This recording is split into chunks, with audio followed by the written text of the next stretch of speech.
4. Just kidding. Hi, everybody. It is time for the main viewer. It's your favorite day of the week, Star Trek Tuesday. It's the big one. It is officially episode number 107. So it's a big one. It's a special occasion today, everybody. We're going to talk about Lower Decks. A lot to say there. Not too much, but a lot to guess, I guess. There's a lot going on. Also, there's some Prodigy updates, which are very good. We've got some shout-outs that should be very fun. We have some William Shatner news. William Shatner. We've also got some Star Trek Aliens talk that's going to be very exciting. And a bunch of other stuff, like there's an interesting article on StarTrek.com today, yesterday. It says introverts can see themselves in Star Trek. It's an interesting one. So we'll cover all those things if we have time. There's way too much to cover today. It's a huge news week. That's a good magazine, isn't it? Oh, yeah. Sure. You guys, we have from ScreenRant.com the head of the Star Trek division and their AEW wrestling division. It is none other than back of the head, John Orchiola. Hello. Nice. What He's an got intro. got a really cool 10 forward shirt on too, by the way. Look, everybody, Melissa Longo is here as well, wearing a cool Ferengi family shirt. Where can we get that? Oh, everybody, you can get that at the Star Trek and Chill website. It's our online store. You can get that cool Ferengi family shirt in any size, any color, as well as my awesome baseball shirt, the Bozeman Phoenixes. I always went, because Phoenix is a city too, so it could be the Phoenix Bozemans. And it's got a really big and cool design in the back for you to enjoy. And look at this. Oh my God, I'm going to make a separate store that sells Phoenix Bozemans. It'll be like Wish. We'll be like our enemies. Yeah. Yeah.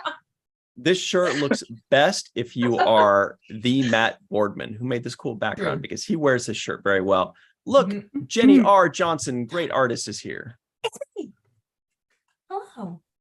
Hello, everyone. Hi. A cool shirt. Oh, you're wearing a shirt of your art too. I am, because I have to do laundry, and I have many of these, and none of anything else.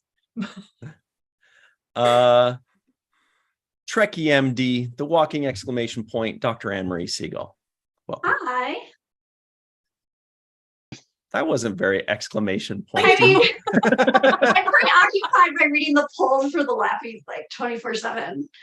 So Oh yeah, we're also, I can barely everybody, think about anything else. we're going to talk about, as Anne-Marie mentioned, the Lappy Awards, which is the first and only Star Trek awards show. It's live. It's amazing. There are dozens of special guest presenters and guest receivers.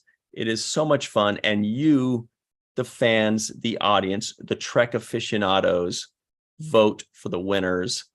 It's a huge thing. And we have just opened up the voting, the preliminary voting, to determine the finalists already a few days ago. It's ongoing. We'll talk all about that a little later. That's it. It's time to get into the news. Hello, Allison Leach Hyde, Chuck A, Linda Anderegg, Dave Gregory. Linda Anderegg, you get a shout out in the 7th Rules most recent episode that's coming out in 2 days, the review of Star Trek Lower Decks. You're going to get a shout out for what? You'll just have to watch and find out. What's up, Robert Kaiser, the Trek reviewer? What's up, Clint? Hello, Glenn, the Matt Boardman, and everybody. We see all of you, May Borello. All right. It's a lot to say at the opening. War Dog Himes here. First and foremost, Hide your Dr. Pepper. you guys know where we start. We always start with, say it with me. Oh, maybe starting now. The tweet of the week. Oh. Hey. And here it is. It is from somebody called Steffi, Oh, we love who her. says, Some people's dirty talk just hits different. And it's got Chief O'Brien on the Enterprise saying, let's get those panels off. It's a retweet of Star Trek minus context, like no context, yes, you're right. no context Yeah. check, Mhm. which is a hilarious account if you're not already following. Absolutely. Good point. Star Trek minus context says, Mhm. let's get those panels off. Keiko. So funny. Steamy. That's O'Brien. All right. The next tweet that is also very important, which is going to lead us into our big news story. Because the big story, of course, is Lower Decks, Star Trek Lower Decks. This week, they'll be releasing episode 9, the penultimate episode of season 4. It's going to be nuts. They've been tight-lipped about it, but they've been loose-lipped about how exciting it's going to be. So this is our good friend and showrunner, Mike McMahon, who tweets out, the next 2 Lower Decks episodes have some pretty big surprises. Lots of people see the episodes at different times. Let's please keep spoilers to a minimum so everyone can enjoy. Then he comments on his own tweet. He continues, episodes drop around 11 p.m. Pacific time on Wednesday nights. The internet will be a potential spoiler zone around then. If you need a review copy, please be careful with, if you get a review copy, I need a review copy. please be careful with your headlines. Mhm. That is a very important reminder for everybody.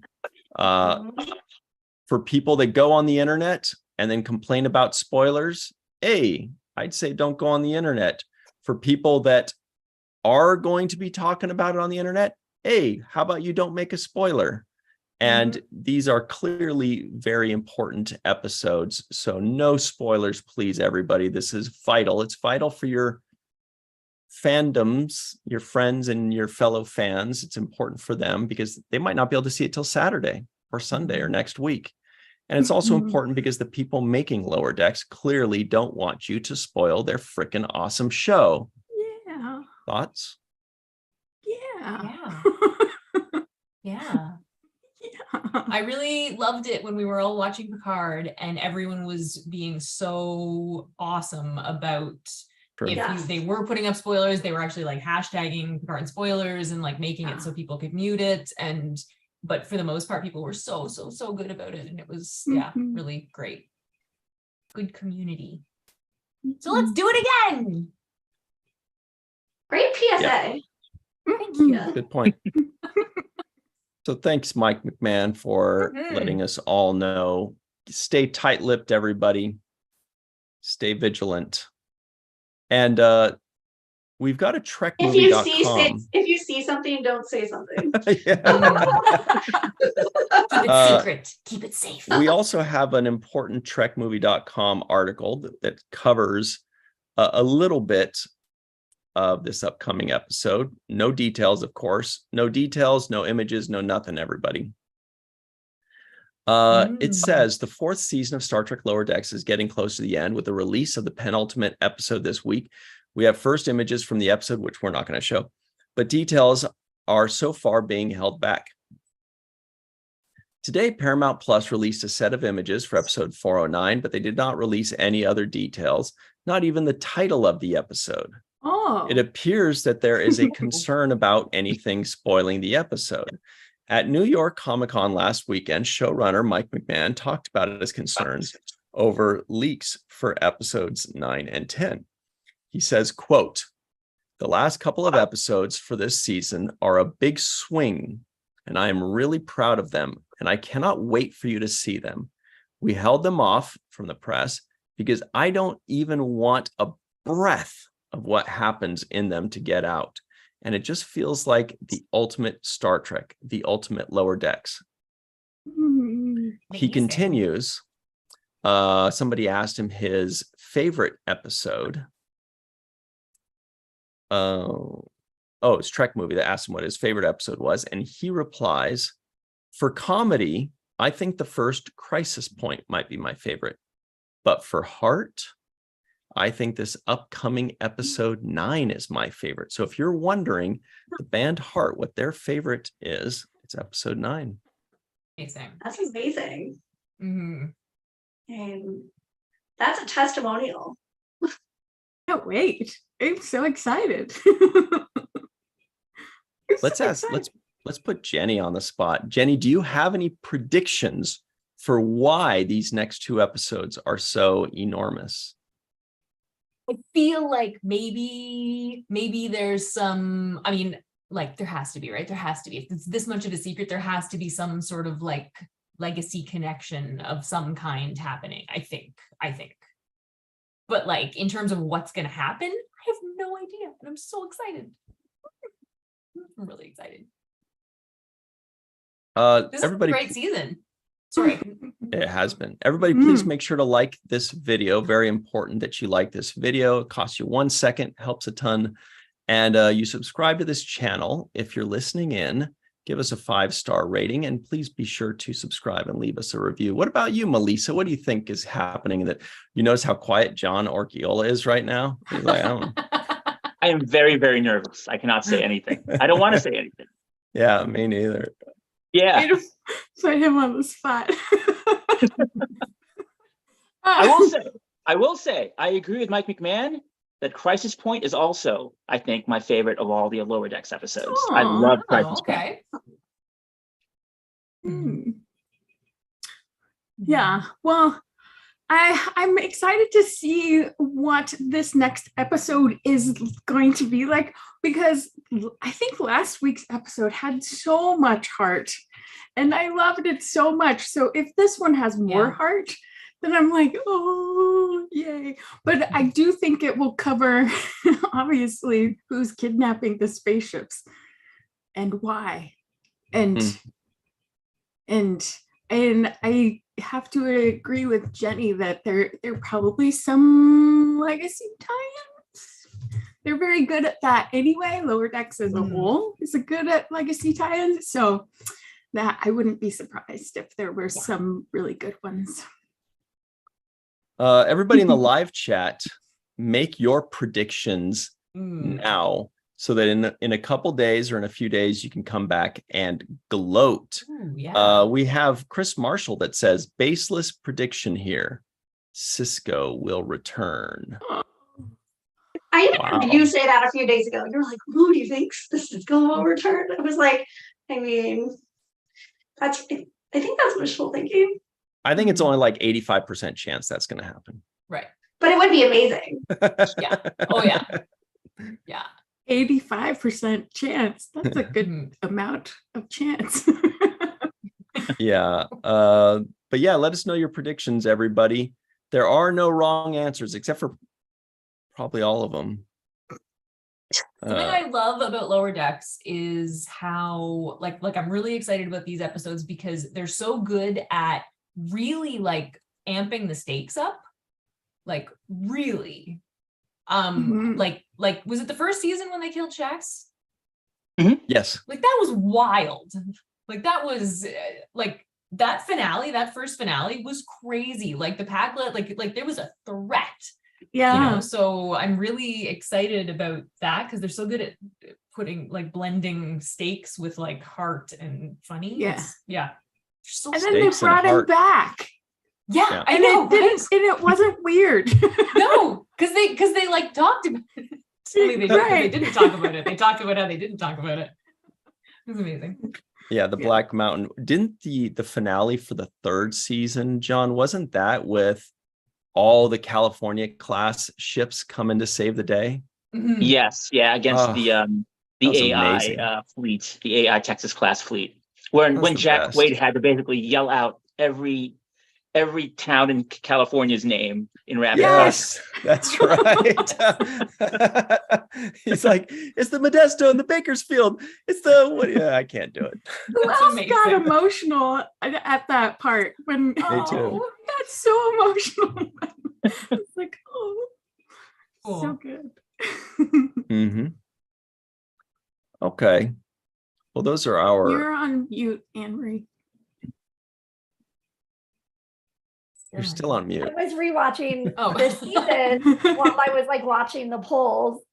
I'm like obsessed with those things. And so I just had it on the background and I was like, you know what I didn't realize until now, I'm like rewatching and thinking about everything as a whole. Like Captain Freeman is a really amazing captain.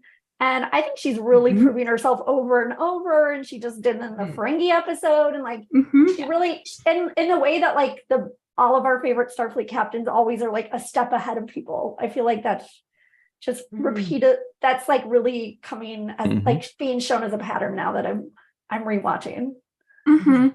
Well, She's and I was amazing. thinking in the Ferengi episode how much I really enjoy Captain Freeman because she is such a good captain.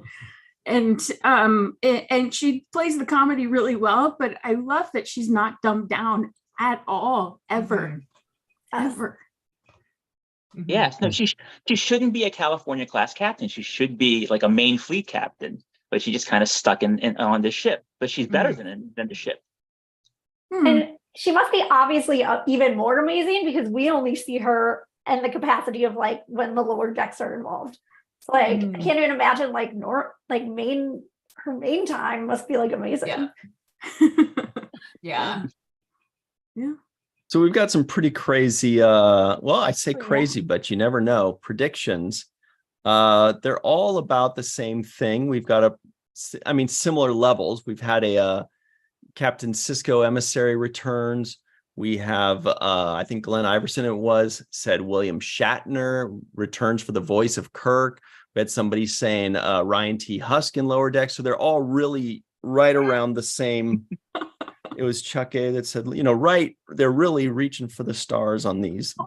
Star Trek until shop in the Cerritos. That'd be so cute. Awesome.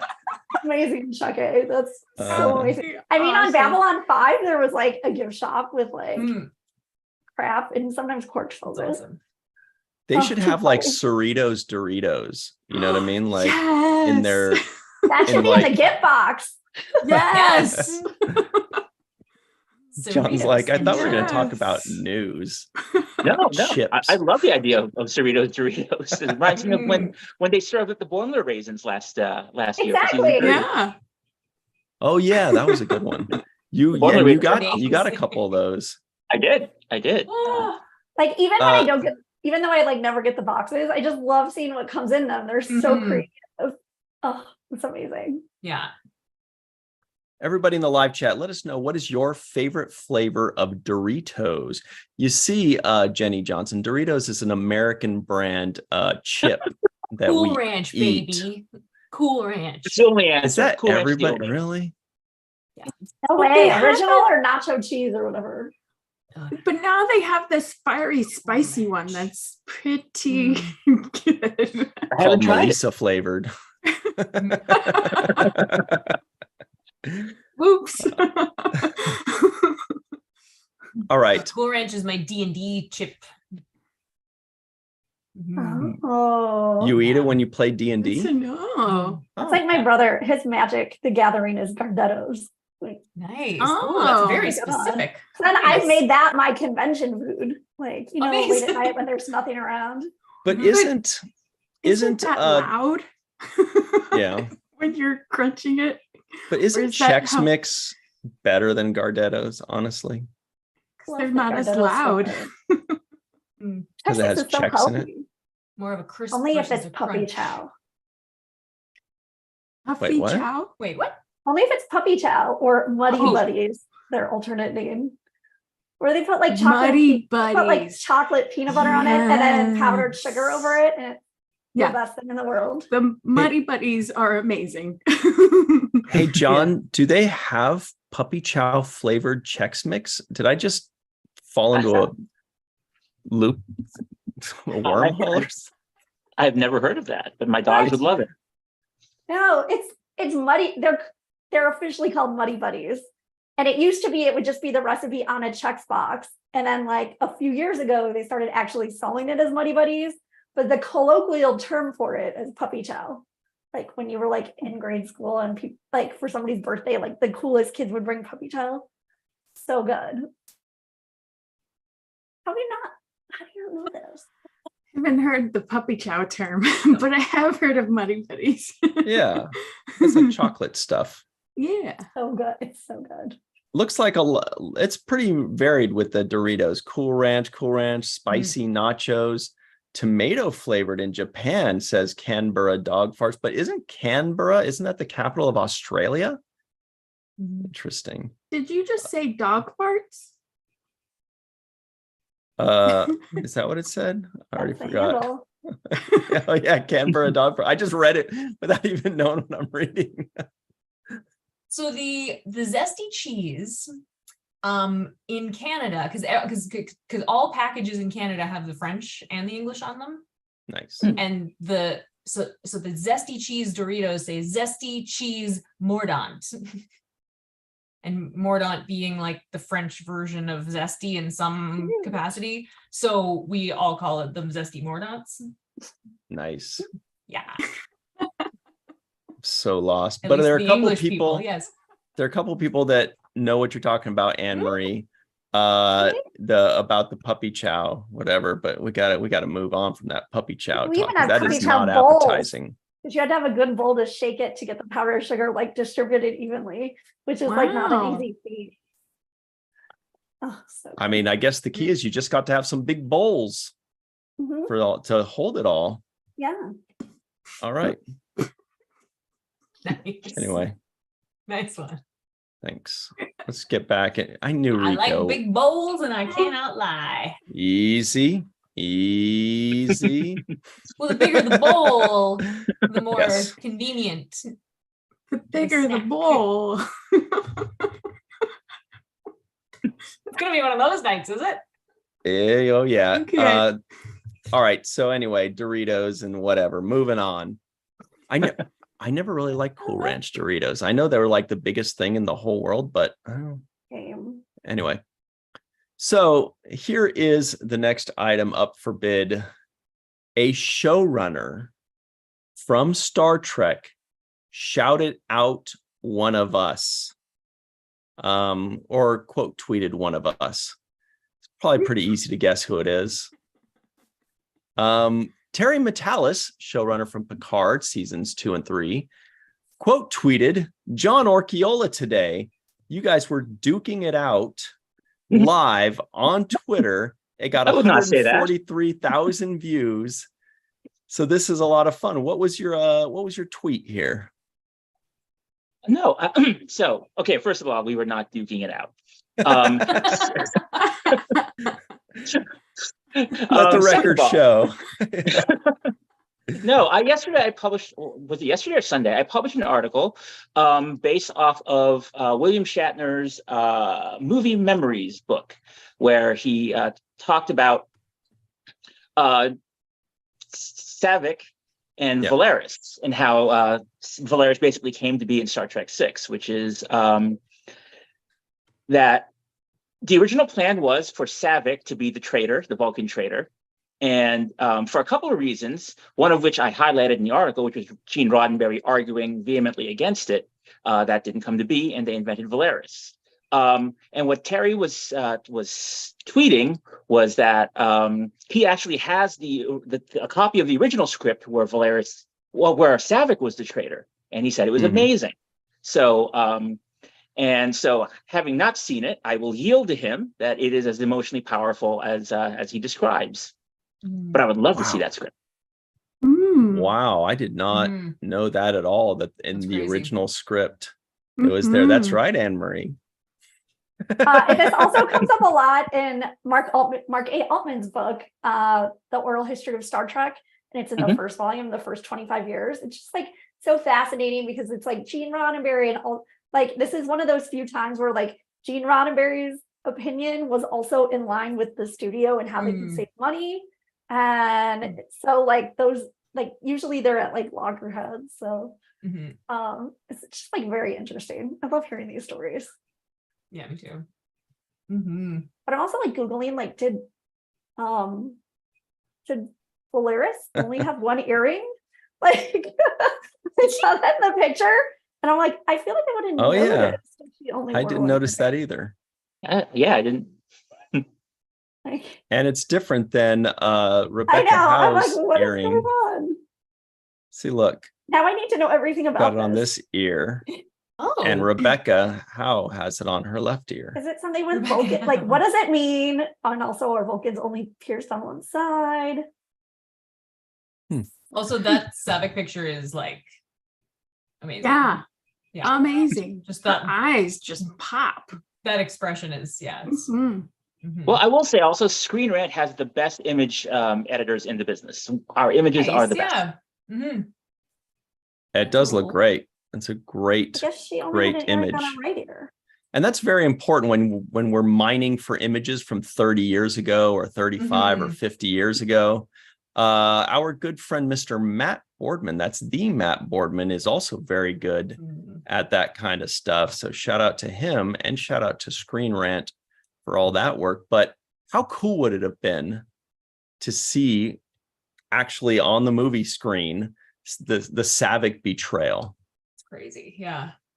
It would be crazy. Because I mean, Valeris was like, it was crazy because she was a Vulcan and Spock's protege and all this stuff. And it like, but it didn't have that, like, we didn't feel personally, you know, betrayed. Whereas the other funny thing, well, not fun. I mean, I think it's amusing is that Savick is one of those characters where it's like, there are a million stories. It's kind of like what Manny Coda would have done if he had a season 5, or what the next Star Trek movie would be.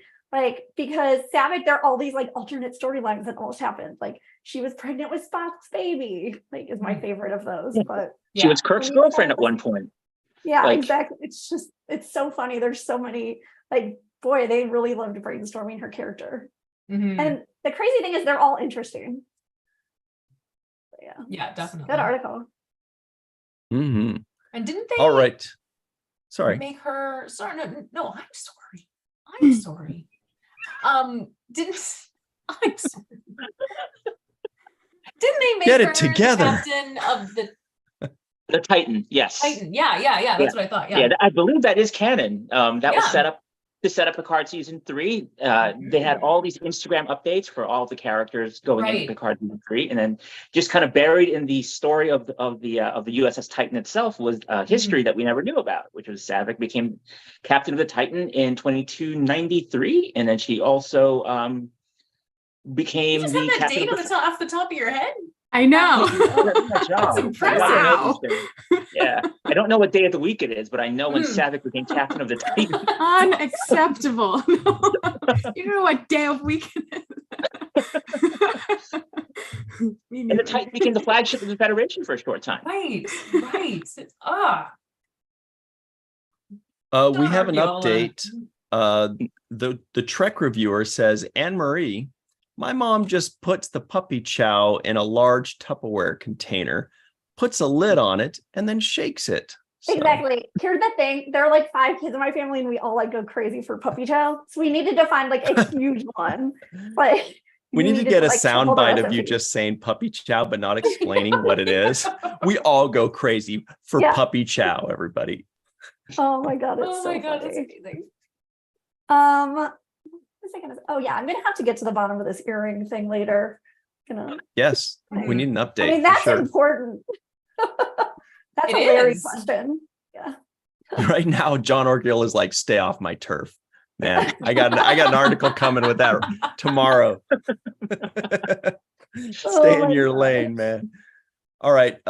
Here's our next item. Very quickly, it is the shout out of the week. Look at all these things. We have these every week.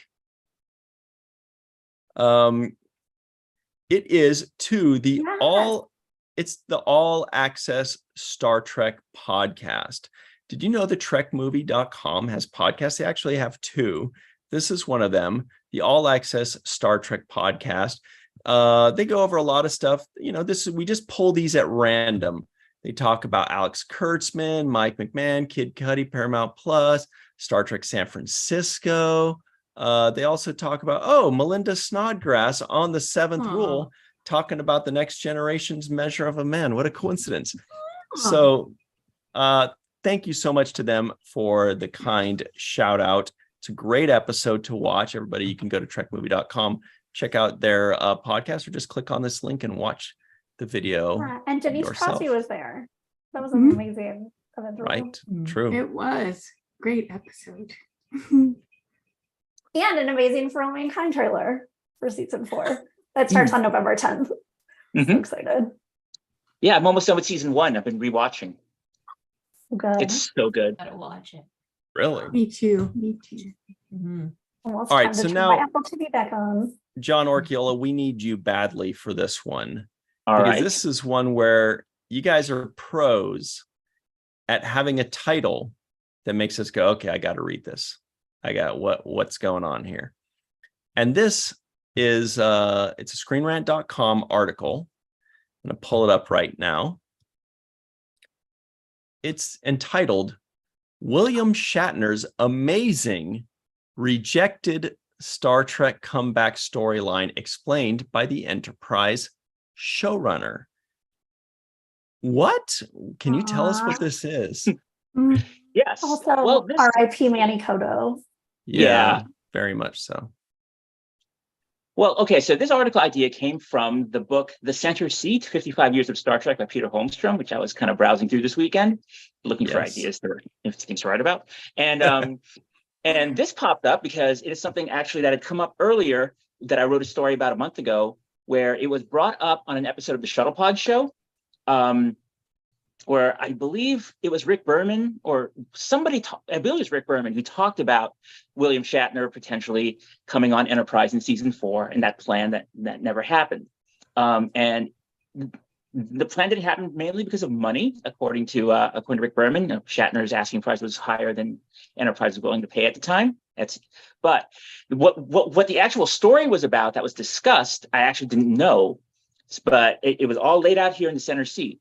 So here's how basically what the story was for William Shatner. It wouldn't have been Captain Kirk that we know of, the Captain Kirk that we've loved for years. It would have been a mirror universe story about Tiberius Kirk, the mirror Kirk. Of course. Wait, so it's actually still William T. Kirk, but he just goes by his middle name. James T. Yeah. I think he dropped the James. I'm thinking of Riker. So, but it's the same guy. He just goes by his middle name. Okay. Yeah. And in the mirror universe. Okay. Right. So the idea was that, do you remember Not James Marr. Deep cut joke. Okay. Do you remember in Mirror Mirror, there was the evil Kirk had a weapon called the Tantalus Field, right? And like he press a button and somebody would disappear. That was like, that was how he maintained discipline on the Enterprise. Yeah. So the theory was that the Tantalus Field didn't actually kill people, but it transported them to a pocket universe. And so the idea was that after the real Kirk went back to the prime timeline and switched back with the mirror Kirk, and evil goateed Spock took over the Enterprise, he used the Tantalus Field on Kirk and sent him away. And so the idea was that Tiberius Kirk has been sitting in this pocket universe with everybody he's ever banished for all those years, and then somehow Captain Archer's Enterprise ended up in this pocket universe, met Tiberius Kirk, and Tiberius was like, I'm going to take over my ship, the Enterprise, and tried to escape. So it would have been like a Prison Break episode from the Mirror Universe. So that was the plan. Wait, it's a crazy plan, but I thought it was awesome. Yeah. So is he back in time, or are they in the future? I think they would have probably gone back in time or whatever. This pocket universe exists outside of time and space, I would assume. It's like the Nexus. It's another Nexus. Lazarus lives. Not so nice. Yeah. Kind of reminds me of Superman, and when the Phantom Zone, right? Yeah, exactly. Yeah. See, I was thinking a that. little bit of like Relics, TNG's Relics, or Kirk in the Nexus. Those were the kind of the impressions I was getting in that. Wow, that is a fun one though. Nexus, crappy Nexus. That would have been so cool. William Shatner 20 years ago playing 100% evil. Well, yeah. Oh man, I would love that. Craziest the thing that really not irritates, everybody has the right to demand more money if they think they can get it, but then I watch so much Canadian TV, he'll freaking guest on he'll guest on any Canadian TV show that's just on their normal network that's super low budget, but then he only charges Star Trek massive amounts, so then we miss out on that. I'm like, dude, you've been on Private Eyes, which is an amazing show, that Sean Pillar show. Like Murdoch Mysteries. He's on so much stuff. Like it's just. Isn't Nikki DeBoer also on that show? Yeah, unfortunately it ended, but yeah, she is. Awesome. Our resident Canadian seems to agree with you about all this. It's true. It's just really funny, like hearing it from like. well, also such a resurgence for Enterprise. Mm-hmm. Yeah. No, but also in the center seat, on the subject of why it didn't happen, Rick Berman said it was Shatner asking for too much money. Manny Cotto says in the book that he believes his conspiratorial thinking is that Paramount wanted Enterprise to die at that point. And Shatner guest starring probably would have actually saved the show, or at least would have rocketed up the ratings for those 2 episodes. Because it was going to be a 2-parter. And that's probably not what Paramount wanted. The show was on the outs. And so when Manny Cotto got to do his Mirror Universe episode in the Mirror Darkly Part 1 and 2, that was shooting that episode is when they found out Enterprise was canceled. Really? That's interesting. I actually heard a similar story about Discovery a few months ago, was that they were actually going to have Gallagher on to be Admiral Gallagher to smash doing some pumpkin smashing, but then they said no because they wanted to cancel. It really happened. Trust me. Really would have. Yeah. They're like, what we need is a different fruit being smashed at the end of every episode in season 5, and they're like, no, in the beginning of every episode. That's it happened. Whatever. What a missed opportunity. Yeah. Every month is April. Moving on. So we've got the head writer of Star Trek Prodigy, our good friend Aaron Waltke, who had an interesting tweet today. Very exciting tweet. He says, just came in from another mix of Star Trek Prodigy Season 2. An episode setting the stage for our season endgame. Truly feels like every episode is a finale now. Aspirations of Deep Space Nine in gallant space opera. Hope and heroism in the line of duty. Oh, that's a. I've never cared about so much about like, how's your day today? Than like Aaron Waltke. Like usually it's like so boring, you just glaze over, and the people are saying like just the normal kind of things, or they're just like, it's fine. But Aaron Waltke, when he says how his day was, I'm like, ooh, I'm listening. Yeah. I think he actually tweeted that on Friday, though. I think he tweeted it on Friday during Star Trek and Chill. Oh, yeah. Oh, was it? Been doing a few of those. Yeah, like so writers tweet. Yeah. Yes. And Aaron definitely hooks us up with these updates. Although I noticed he conspicuously did not include the episode number.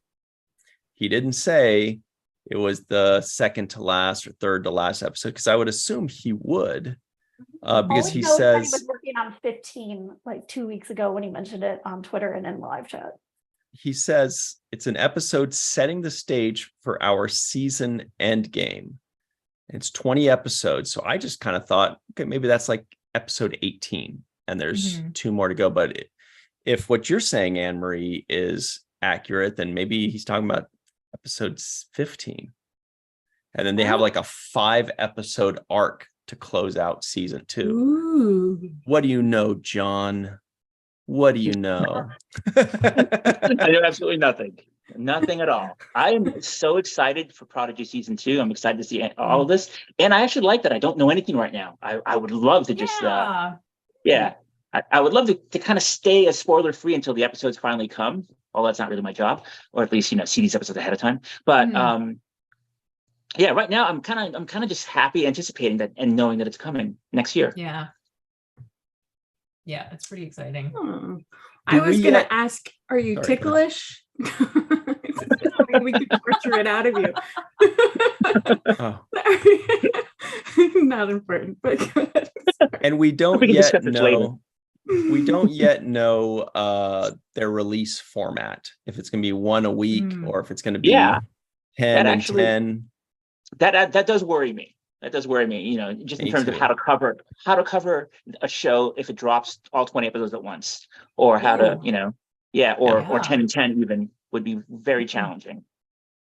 But Netflix doesn't do weekly drops, so I don't know. The closest they've done that I've seen is where they'll release 2 or 3 episodes at a time, 3 days apart. Like they'll do episodes 1 through 3, and then a few days later they'll do 4, 5, 6, or, you know, like they did similar things with like Stranger Things season 4 or something like that, or 5. I wonder how reviewers handled that actually. It's very difficult. Like those Stranger Things chunks. I'd actually want to go back now and see how different outlets kind of managed that. Well, for instance, you know, I cover Cobra Kai also for Screen Rant. That's one of my little pet that's projects. fun. Nice. And you know, so that's 10 half-hour episodes, and so I'll watch all 10, and then I basically will come up with like 35, 40 ideas, and then you know, kind of refine them when I rewatch, and then that's kind of like that's basically the plan, the feature plan for it. So I would probably have to do the same thing for Prodigy if they drop like, let's say. I just wish they drop a little bit separated, mostly so that we can like make sure we're getting to hear from everybody who had to do with like each episode, because it's just like so amazing to hear that. I mean, then also you have the spoilers issue, but really I want to make sure we're hearing from every single person and like having enough time to like bask in the EMH return and stuff like that. I also think that, you know, and I don't know, I don't work at Netflix yet, but I think that it's probably much better for the numbers if they release them weekly. Because if you release all 20, then, you know, people kind of just take their time watching it. They watch it or they don't watch it. They go all the way through. But I feel like if they just drop one episode at a time, people are going to rewatch that episode once or twice or thrice while they're waiting for the next one. There's all the buildup, and then here comes the next one. I just feel like I could be wrong, but that's what it seems like. There's one other thing that I wonder about that I'm like, I'm trying not to worry because I feel like no matter what, Netflix is such a great home. But this happens sometimes with the movies. Like I had a friend who did a movie that's Netflix with like the co-star was the girl, like the star of Orange is the New Black. It was at Tribeca. And so it was like a Netflix movie. But because it had been shown at Tribeca, Netflix wouldn't count it as like a made for Netflix original, even though it was made by and for Netflix. So it messed up the algorithm so that like it got buried more because it wasn't a Netflix original in that category. So I just wonder like if that will mess up like how like where Prodigy falls in the algorithm, and also like because season 2 has been shown somewhere, season 1's been shown somewhere else, will season 2 then count as original Netflix, or will it still like by mistake get buried? So I mean, the fact that it hasn't been anywhere else, season 2 at least, hopefully will kind of. I mean, I have no doubt it's like a great place for it. I just want it to do as great as possible and everybody to see it.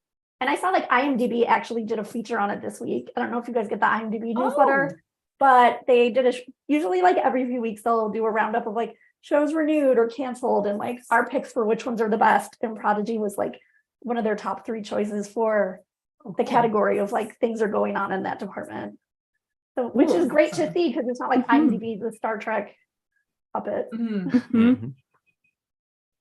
Point. Well,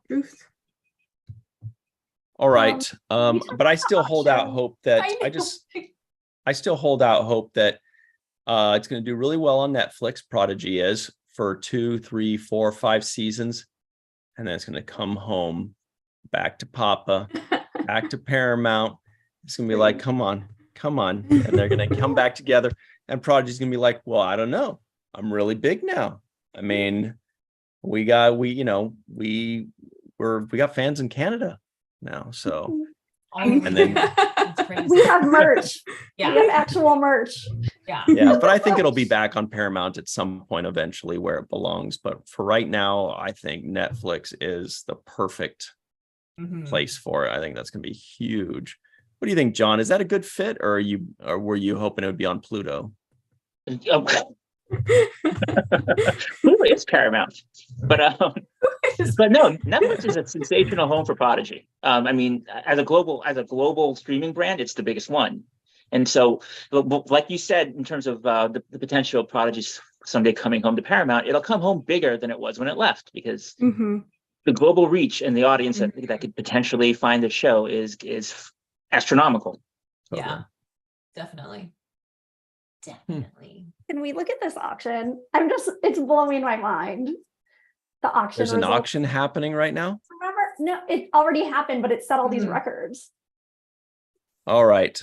Let's skip ahead to instead of current news, let's jump over to last week's news, everybody. Here it is. Yeah, but it's recapping now its place in history, now that it's the second highest grossing auction of this type.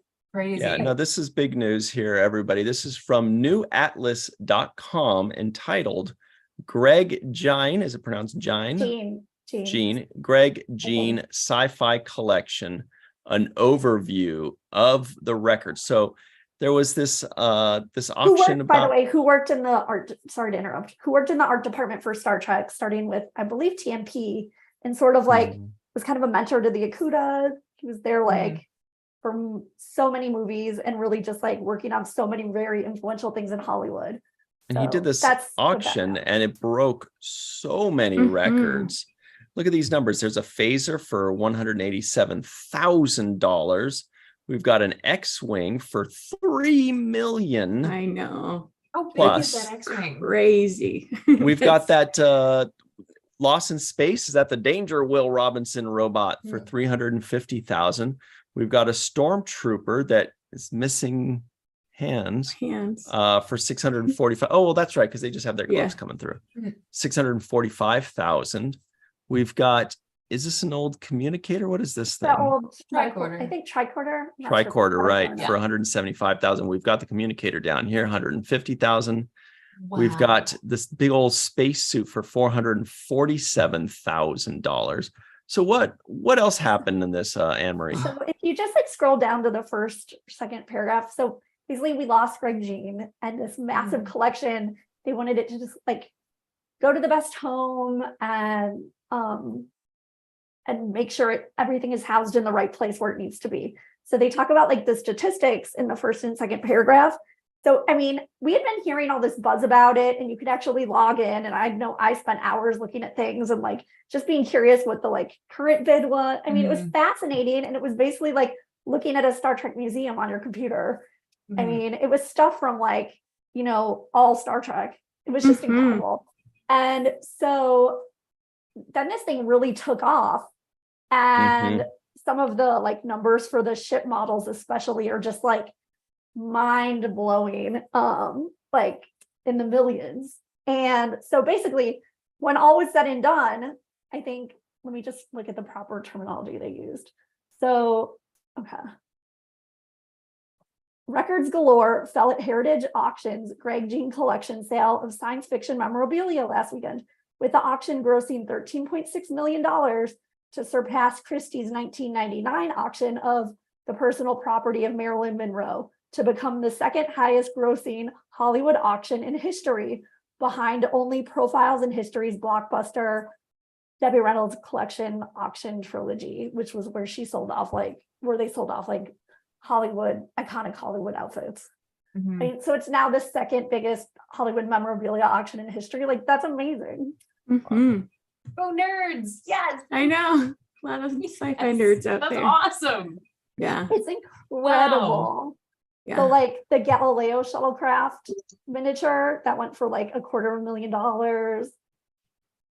I mean, some of the costumes too were going for, they had 7 of 9 and Dr. Crusher and Esri Dax included in there. And yeah, it was fun to scroll through to see what was in the collection.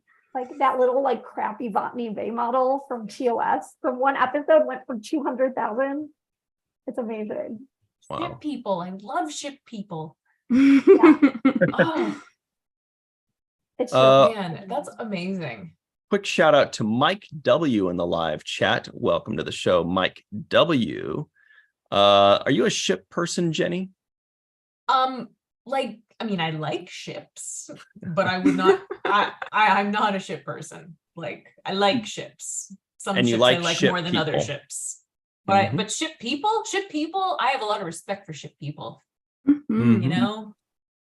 Well, that's the thing is usually they can run laps around us when it comes to ship talk. Yeah. You know what I mean? Like, I don't usually know how to do too much ship talking, but you know, I can try to hold my own sometimes. And like it's so amazing, like how organized he was in his collection, like notes keeping. Like these all came with like provenance. Like that stormtrooper was actually, first of all, screen used and original stormtrooper. And then he also has like the provenance of like what major media things it had been displayed at, like in the promotion of Star Wars. It's just like, I mean, wow. It just really makes me wish I had like gotten to meet this guy and hang out. It's incredible. Like, talk about passion. Actually, we've got the Matt Boardman in the live chat, who is quite the ship guy. He definitely knows what he's doing. He's definitely worked on remastering Star Trek The Next Generation. He's also worked on the Orville and Discovery, if I remember correctly. He says there's a rumor that Peter Jackson bought a number of items from the auction. So everybody look forward to seeing some tricorders and stuff in the next Lord of the Rings movies coming out. This is going to be... I want to know like who... I want to know like who's buying what. Like, I'm assuming Ben Stiller bought some because he has like a very massive collection. Right. Really? Avid collector. Yeah, he actually, the first episode of Pod Directive, which is Star Trek on Paramount Plus's official podcast, they interviewed Ben Stiller about his Star Trek collection. It's like his production company is famously called Red Hour. But yeah, so I wish I could see who was buying all this stuff. But yeah, it's like, called Red Hour. Yeah, you know, like from Return of the Archons. No, it's like a very deep cut. Because there's a basketball coach that was called Red Auerbach, way like in the 60s or something. So that's why when you said that, I was like, wait, what? Sorry. Okay. And Red Auerbach also made popcorn. Orville Redenbacher. Oh, and yeah, back to the Orville. All right, we brought it back. We brought it back. Here we go. I mean, so I'm like curious to see like, I mean, I know everybody hasn't studied it, but the most fascinating thing that I'm looking at is like, ooh, who got the best deal? And I kind of feel like my best deal pick is that Khan jacket, like that like heavy duty one that Kirk wears in Wrath of Khan. That's like monster maroon and I would totally wear that today. With a little dress underneath. That was $150,000. I feel like that's iconic, and I feel like I thought it would go for a lot more. Oh yes. Hang on, I want to pull it up. You're talking about this one. It's got the high white collar. That's so sexy. Oh my god, I would wear that with like a little black dress under and some black boots. So cute. Yeah, those are amazing. And it was only $150,000, you say? I thought that was going to be like... Man, if I had known it was going for that cheap, I would have gotten it my darn self. Am I right? Yeah. Boy, what a deal. Iconic. Yeah. I mean, like, duplicate, like doubles of that start at like $400 or $500 at STLV. And those are just like imitation. Like, oh my gosh. The X06 figure of Savick in that jacket is like it's amazing. One of the most amazing things I've ever seen. Like, it's so well crafted. I mean, it looks good on everybody. Yeah. It's so cute. Universally flattering. Oh, here's something interesting. Ticonderoga bought a couple things to just something not universally flattering. For some reason, I just feel like they should have. I don't know why, but this outfit looks weird on a regular. If maybe I'm wrong. The shoes are not. Yeah, but this the whole thing does. Shoes with that outfit. It just doesn't work. Yeah, some are weird, and that also happens with like some of the TOS ones where it's like it just looks frumpy when it's just laid out. But I mean, it's you know, sometimes auctions like maybe they just run out of time or don't know how to present things perfectly. After this, I got really into looking at auctions. Now my feed is all auction Like there's this I was looking at this Vienna 1900 auction today. And like they were just having like they looked like Kmart ads, and then they would have tiaras that like starting bids $100,000 from royalty in 1900 Vienna, and it's like who's choosing how to frame some of these? And I was thinking that especially after looking at some of the Star Trek things like that, and like who adds like chunky pumps. I know. Who adds those? Why those shoes? I feel like that costume too. I mean, number one, Jerry Ryan is just physically a different shape, but also the fact that they had her in that corset and like what they had going on underneath the costume did so much for the costume. Like, yeah, that mannequin is not wearing that costume well. And then there was another thing to like highlight, which I love, like a Uhura dress. It sold for a price that's comparable to Princess Diana, Audrey Hepburn, or Elizabeth Taylor. Like amazing iconic dresses, which is exactly where it deserves to be. Yeah, definitely amazing. That was 62,500. Wow, so cool. Okay, well that was an interesting.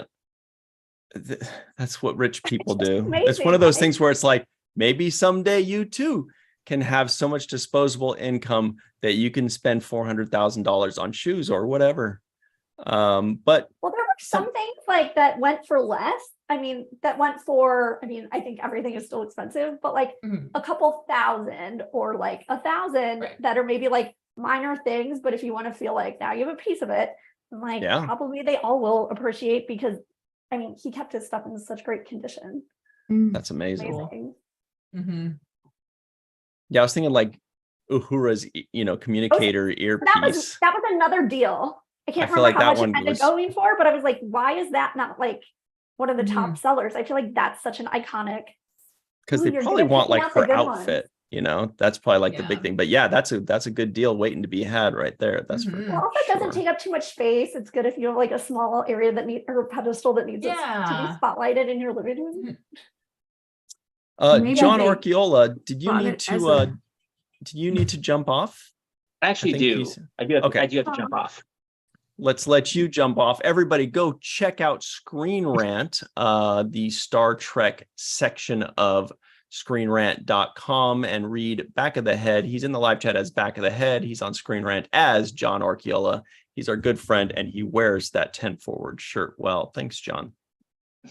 I'm going to get that in an auction, screen worn by John Orchiola. Nice. Yes. Better have $150,000 for me. What a coincidence. No. How about thanks, guys. And everybody enjoy Lower Decks this week. I know you will. And let's talk about it after it airs. Yep. See you soon. See you guys. Thanks a lot. And Melissa, I jumped on you there. What were you saying before we said goodbye to John? Oh, I was saying maybe the same person bought the earpiece and the dress as an ensemble. And some boots. And some boots. Oh, the dress that went for the most, what came with boots, and then another one without boots was like, 20,000 less or something. Oh, that's cool. Okay. So throw in the ear communicator thing. Yeah. I got a deal. I love that. That's so cool. Such a fascinating read. Here's another article here. I want to make sure I'm not giving anything away. It is from screenrant.com, and it's entitled 7 Aliens Introduced in Star Trek: The Next Generation Season 1. So this is a moment to test all of your knowledge here. Oh, that's a good one. There are 7 aliens introduced in TNG Season 1. What are those aliens? Everybody in the live chat, make your guesses now. Can you come up with 7? Can you come up with 3? Let us know. What do you guys think? Melissa, Jenny, Anne-Marie. I read this article, so it's kind of cheating. Well, we have to start with the famous Ferengi introduction of Ferengis. I think that's got to be one, yeah. But Bandy. Can I say some? It's not there. No, not if you read it. the Binar. Binar, that's 2. I would say like Antikin. Nope, that's not there. The Soleil and Antikin? Soleil, yeah. Yeah. Isn't that the word? The name Yeah. of the Soleil? Yeah, the Antikin. Yeah. Yeah. It's more aliens that played a role in the history of Star Trek rather than okay, not just like every or that came back later. Exactly, more than one that episode. came back later. And I'm like, did this like the Binar came back in Lower Decks. Right.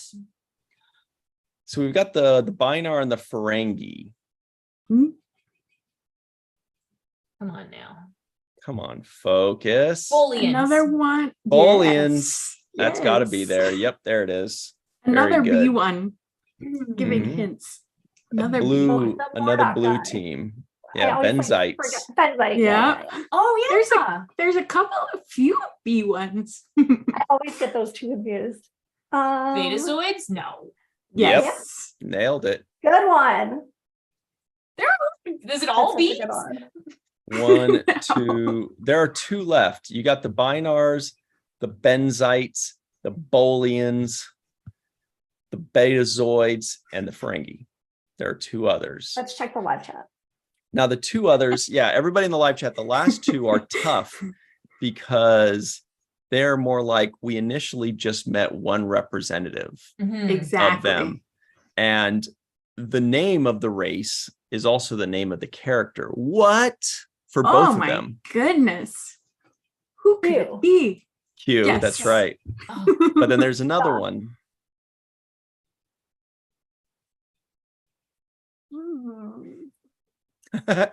Greg Skynet. Kenzo. Oh, no, that's season 2. Greg Kenzo out in Hawaii says jellyfish.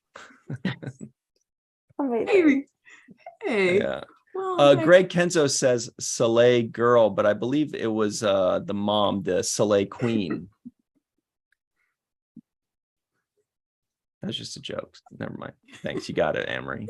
That's a Soleil queen. I was looking at Chucky's comment of Bolian Alley. Like, that's awesome. Oh my gosh. Bolian Alley, okay. Riker's beard, good knowledge from the Admiral. My God, that's so funny. Where the alien character, it was basically what we call the race, because that's well, is Nagila? That's season 2. Oh, Armus isn't a race. that's the Armus race. Puddle. The Armus race. Think Wesley Crusher. Oh, Traveler. Wow. Right. Yeah.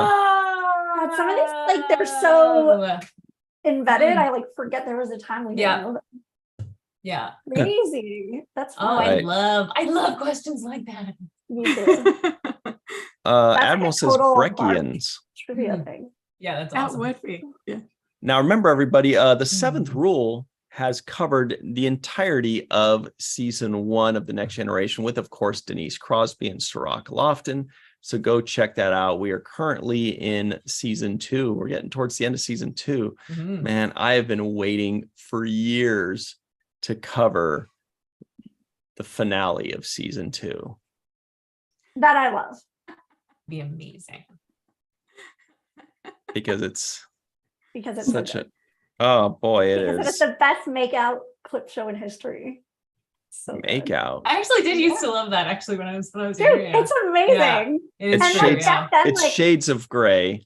And it's not the movie Shades of Grey that has a lot of makeout, right? It's based on this.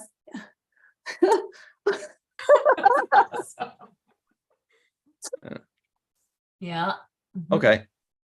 I remember That seeing was a that fun episode when I article. hadn't seen a lot of TNG yet.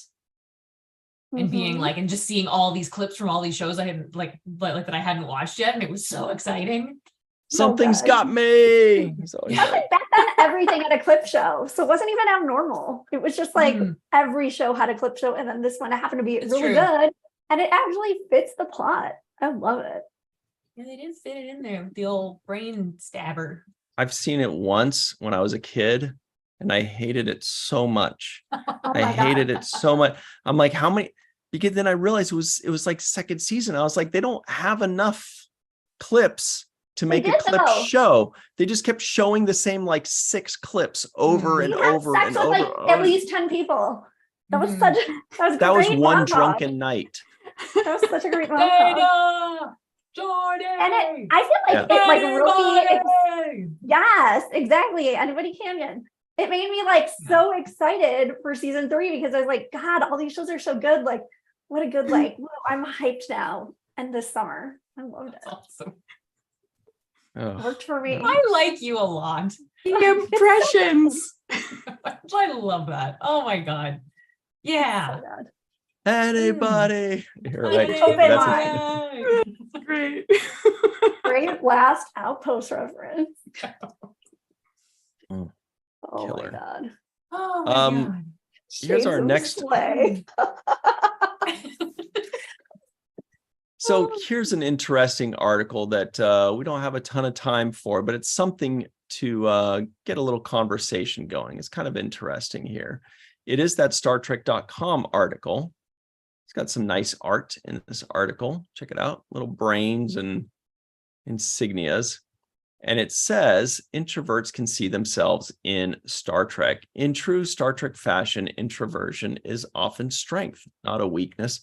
Melissa, what's their case that they state? And it's by Ursula, like the other Penn alumni, big Star Trek fan. With a very Greek-looking last name. Gatsagiannis?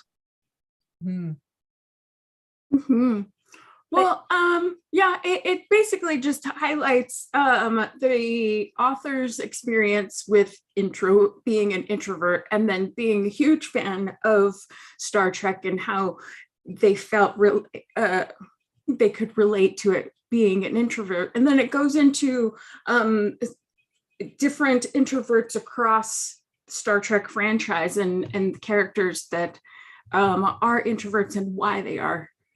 And what makes them an introvert. It's kind of interesting, and that's cool. And it to me, reading the article, it felt very relatable. There's many things that I could see in myself in that article as well, and I'm like, oh, that's fascinating and cool and awesome.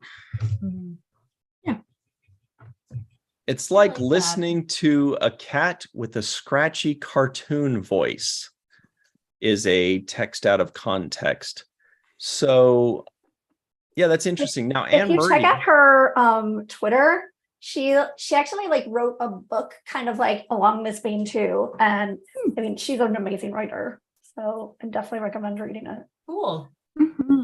There's this really great chapter about like moving into college for the first time and like feeling very out of place and sort of like helping like digest those feelings by like comparing it to Star Trek episodes. I mean, she's an amazing writer. Yeah, she's very good. And I liked that she pointed out that Picard is an introvert for several reasons. And good point. Yeah, and I like how she goes into how these great people function as introverts in the Star Trek universe. So awesome. Dr. Anne Marie, as an extreme extrovert, do you see yourself in Star Trek? I'm so not. I actually, in other contexts, I would say I'm an introvert, and I definitely used to be. Yeah. Like that's like I actually heard somebody in the pool at Las Vegas talking about this, how like Star Trek Las Vegas, you can tell like there's so many people who are used to being introverts all the time, but then you go to Las Vegas and they all become extroverts because like you just all have so much in common and it's such a like safe open space and there's so much to talk about. And like also with cosplay and everything, it's just like so these people wearing t-shirts, it's just like so easy to strike up conversations and your lines together. Like so it's like such an interesting thing that Star Trek sort of like brings everybody out of its shell. Yeah. Which also is the author of this article's like she'll say that in some of her writing. It's really fascinating.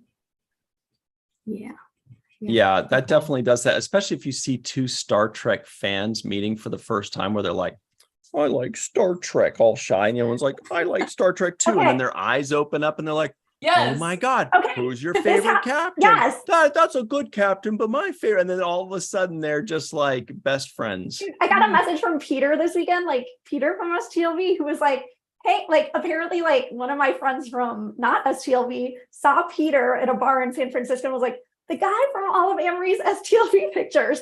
And then they like sent me a picture of them hanging out together. It's just so cute. Like that's the power of Star Trek. Oh, that's awesome. That's so cute. Actually, I ran into Homer Frizzell's friend. Oh no, is he okay? Very funny. He's our member of parliament. Wow. He's like our senator, kind of. Yeah. And he came on the ferry and sang a song. I was hosting. And we got to like talk about the fact that we both know Homer, and that was like, oh, shout out to Homer Frizzell. Yeah. That's amazing. Yeah, I guess they like went to school together. Yeah. That is so cute. I know. Mm-hmm. Well, No, and then Homer. we do have to acknowledge there is the thing about being the extroverted introvert, where you can be out in a crowd for a little bit, but you know, your energy gets spent. You know, it's not recharging you the way that Exactly. Being an introvert. And you still don't have the ability to small talk very well. And it's very awkward to small talk. Deep conversations are preferred. Yeah. Speaking of deep conversations, everybody, Is it? we've got a couple final items for you to enjoy. One is, boy, this is a good one. StarTrek.com also has an article about a who's who guide to Star Trek's megalomaniacal AI. Boy, that's a good one. I have to say, like, Star Trek.com's like art has really like leveled up too. Yes. So good. The colors they use, I love it. Really fun. So everybody in the live chat, this is your chance. How many artificial intelligence characters can you name in 1 minute? Well, how many TOS episodes are there? Like maybe just like take that and minus 10. Well, every episode. Artificial intelligence, especially like megalomaniacal ones, like ones that are trying to take over the universe. An artificial intelligence. What happened? I heard a crash somewhere. Oh. I think it involved a cat. Sorry. Oh, okay, that's okay. You don't mean like a car crash then? No. All right, so we're buying them time. You have 30 seconds left to name as many as you possibly can. What do you got, Jenny? You're counting. Yeah. I'm counting. I counted 2 in Discovery and then stopped and just started thinking about them more. Well, but the picture is a clue to at least one of them. Oh, yes. One in When the Bell Breaks. Is that a computer or like some sort of alien? It's a computer being. That's what I thought. Yeah. It's one of those. We don't know how it works. Computers. Yeah. All right. Yeah. Time's up, everybody. Here they come, fast and furious, according to StarTrek.com. They are as follows. Well, obviously there's Agamus, right? So they are as follows. Badgie. Whoop, whoop. Agamus. Ooh, that's a nice picture. Peanut Hamper. Landru.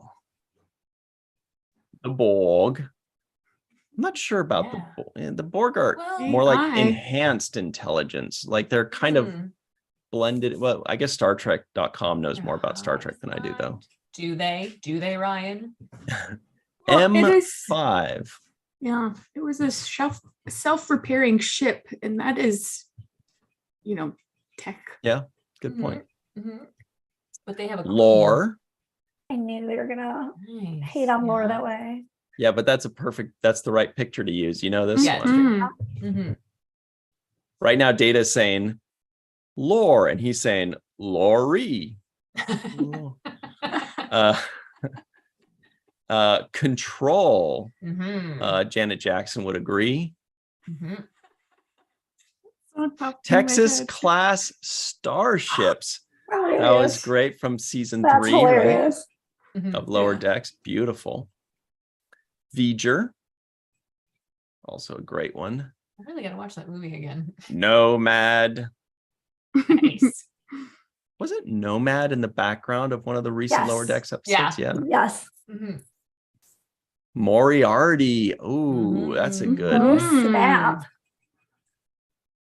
Dreadnought. Yes. Excellent. Excellent.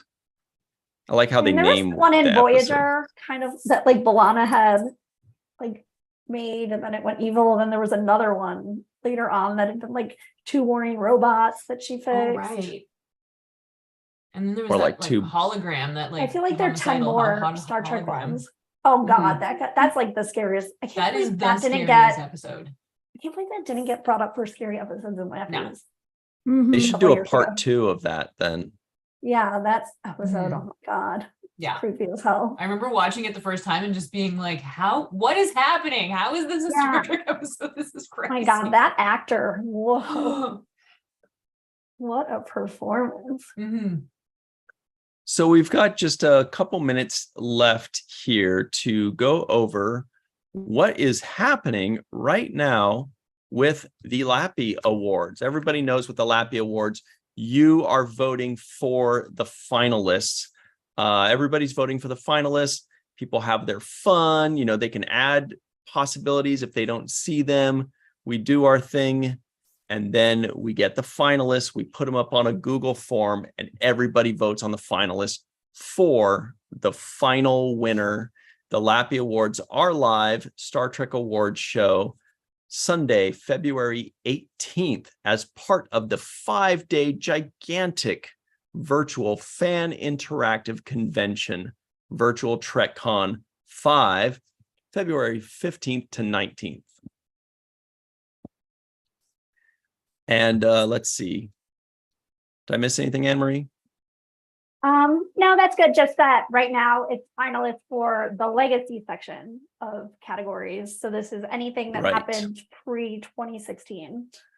Pre-2017. Or sorry, 2017. And when you read, there's fine print for all of them to really explain like exactly what things are. And if you're going to add anything, only add it if that's one of your votes. Also, I've seen a couple people not adhering to the vote for 3, or in the one-off category, you can vote for 5. One guy voted for like 75% of the answers, and I'm like, I'm gonna have to go back and. That was Rico E. Anderson. That was that guy. Like, he don't voted think I'm not for watching. every single alien. And also, don't do one that's like a very obvious profile picture that's gonna really catch my attention. Like, hit me to the fact you're voting too much. We're also bearing the lead, everybody. You don't want to cross Melissa Longo. She goes through every one of these. She deletes like almost everybody's answers the second they come up, because she's like, this guy's not following the rules. She really goes after him. So everybody just make sure you're following the, like, for example, the toughest one is, we'll go over these very quickly. One is, who is the best power couple in Star Trek? Now, this is all pre-2017. So it's all 13 movies and 6 series before Discovery. Now, who's the best power couple in Star Trek? That doesn't necessarily mean your favorite couple or the best couple. It's the best power couple. You know, people that kind of hold a little power, a little weight, like an admiral or whatever. Rom and Lita is a great example, because they weren't initially a power couple. They certainly became it way more so in Lower Decks, but that doesn't count. Right now, it's going to be the Grand Nagus. Influential and successful. Yeah. And Benjamin Sisko and Cassidy Yates is another great one. They're both captains, right? Powerful. Oh, there was one, Anyway. I have to admit that I somehow it slipped my mind and I just added it today. So I just need to highlight the fact that there's a new addition, and it's Archer and Erica Hernandez, which I just cannot believe I forgot to add. Whoops, my fault. Also, Eve England added a great one. Gul Dukat and Kai Wynn.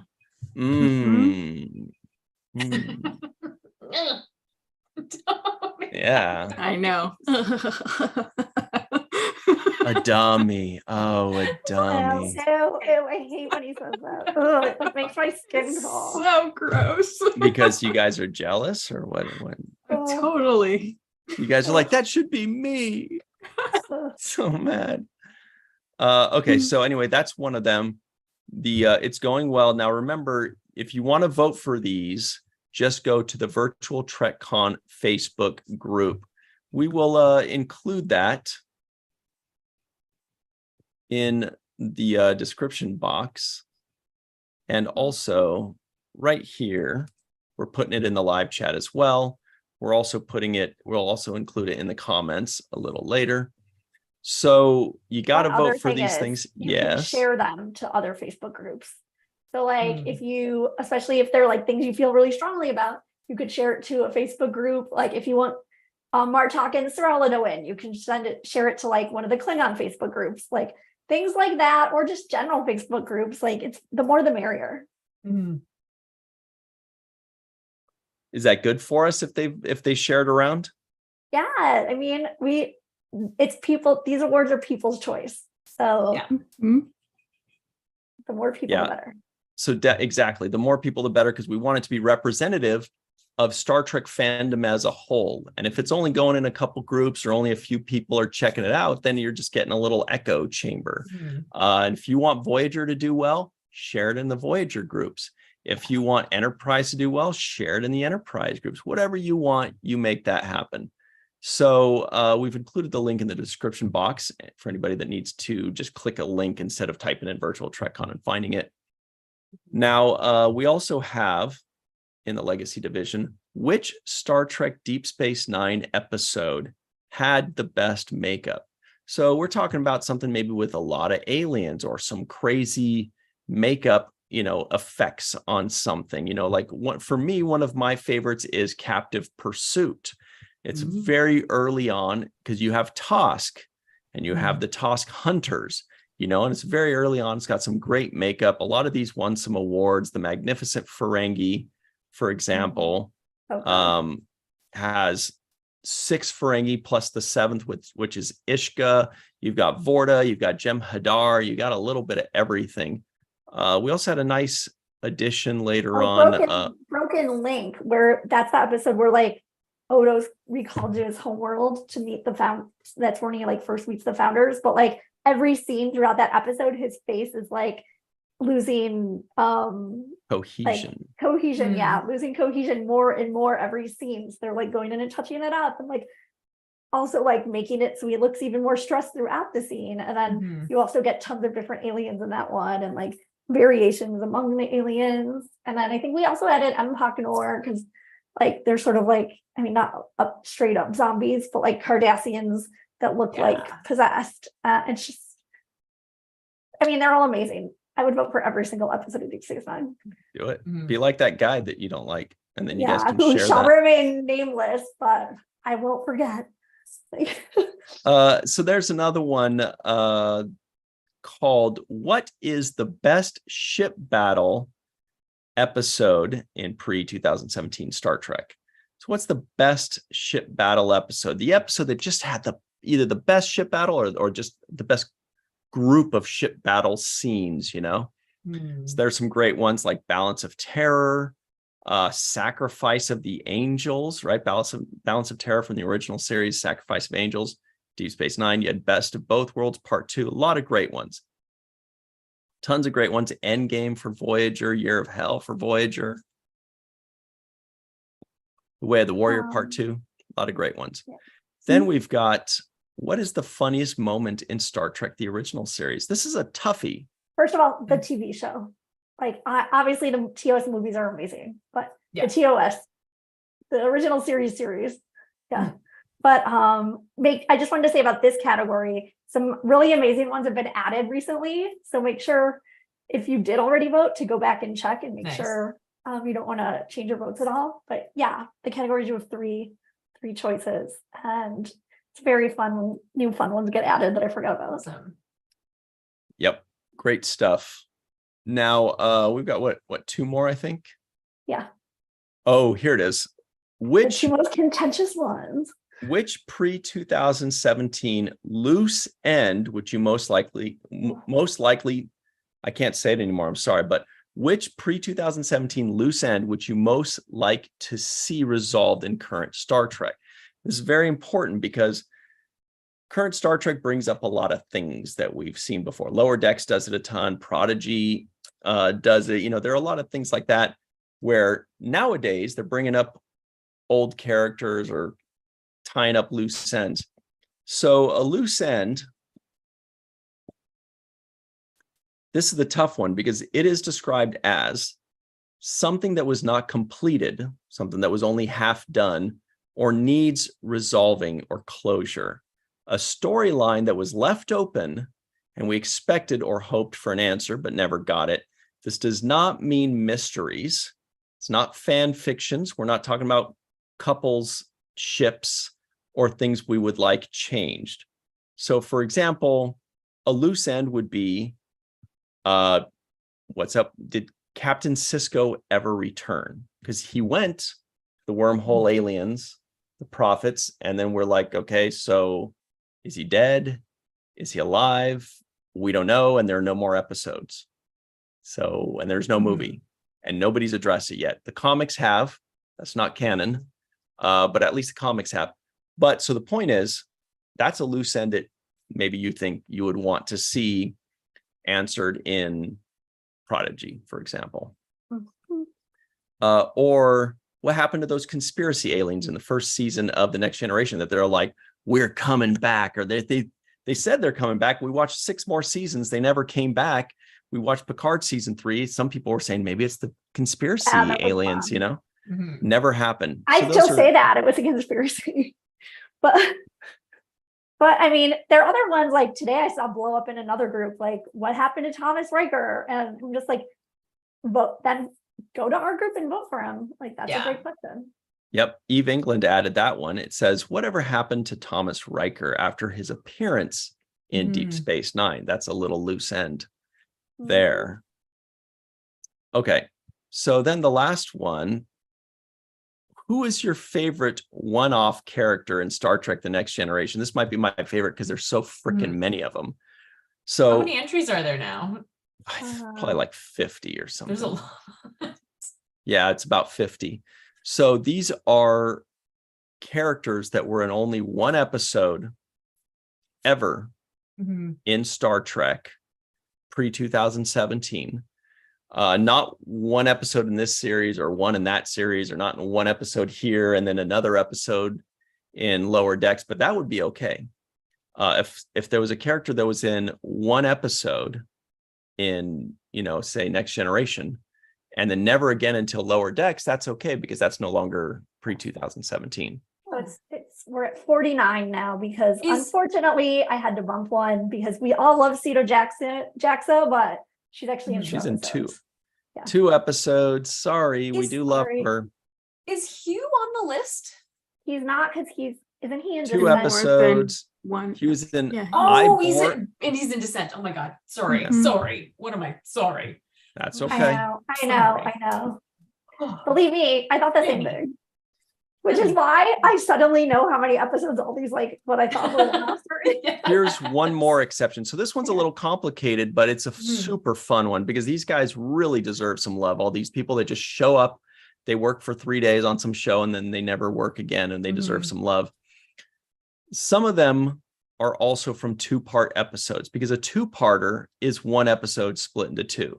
So for example, Commander Shelby, that's okay because she was in 1 2-parter. Or Arctis Baran, that's okay because he was in the Gambit parts 1 and 2, or just Gambit parts 1 and 2. Who's another one? Another great one-off, Captain Dathon of Darmok.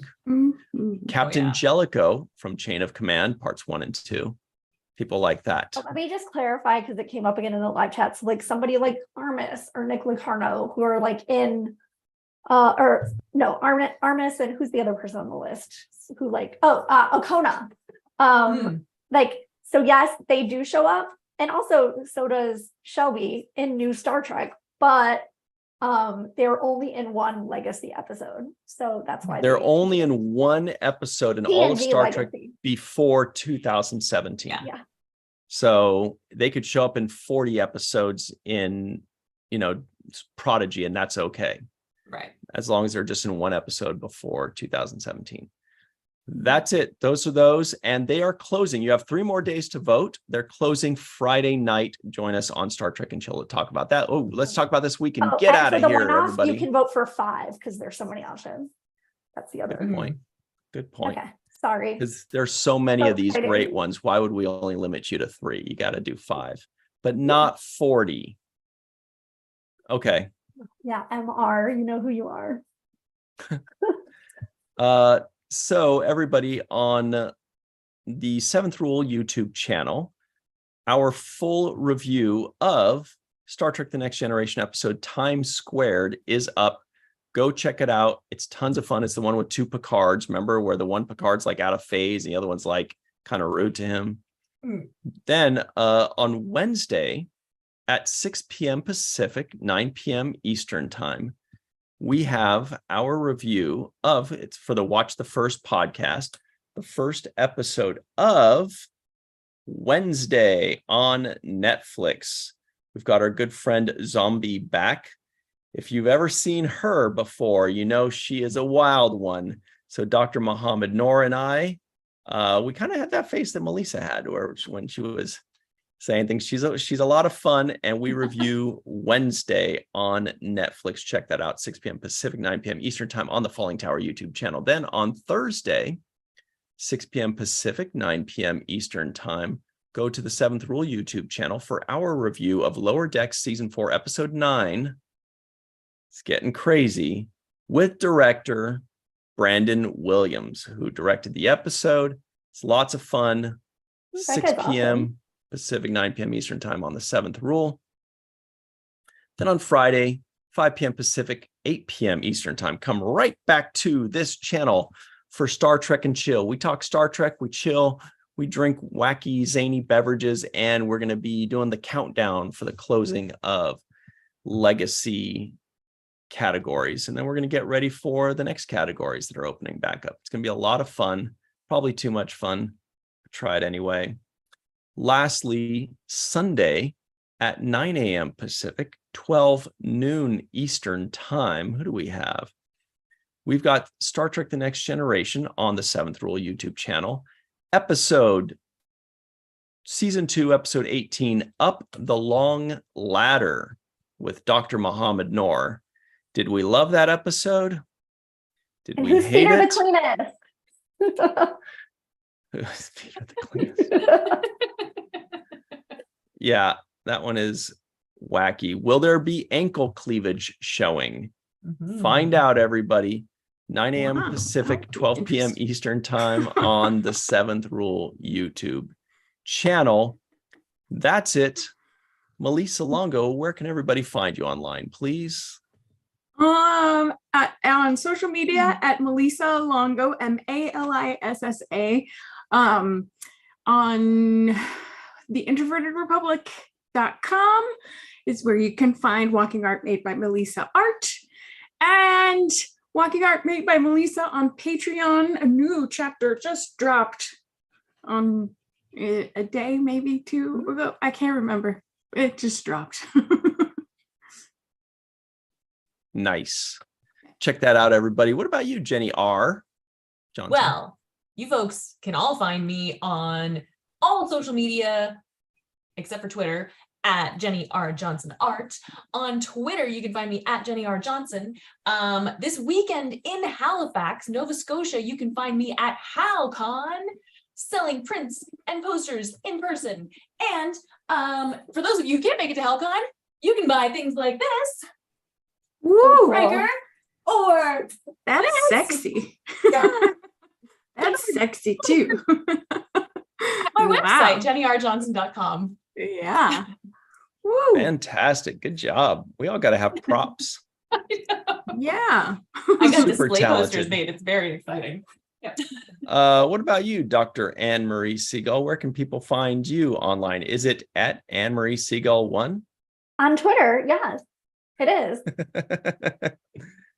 All right. And everybody, you can find me at Ryan TG Husk on Twitter, at Ryan TG Husk, or just Virtual TrekCon, The Seventh Rule, or Falling Tower on your favorite social media, but especially YouTube. Boy, oh boy, YouTube. Go to. Is it 20 years old yet? Is YouTube 20? Almost. Yes, it's gonna be 20 because you soon. already celebrated your 20th for Falling Tower. That no, is YouTube 20? The website, the platform. I don't think so. I think it's maybe like 18. Falling Tower started before YouTube. Yes. Well before. All right. That's it. Thank you all for hanging out with us. It's been a lot of fun. We talked a lot of Star Trek nerditude today and a lot of cool news. Thanks, Chuck A, Glenn Iverson, Bob D, Dave Gregory, Lucia. Thank you, Reginald. Thank you, Linda Anderegg. Remember, we're going to shout you out on Thursday. It's music related.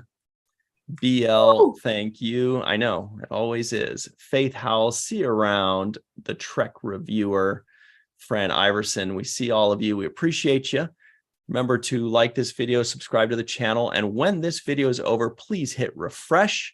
And the comment section will drop down below and leave us your comments and your thoughts on today's episode. We'll see you next time. And when you want to talk about season 1 aliens, well, I guess go to StarTrek.com, but then put it on the main viewer.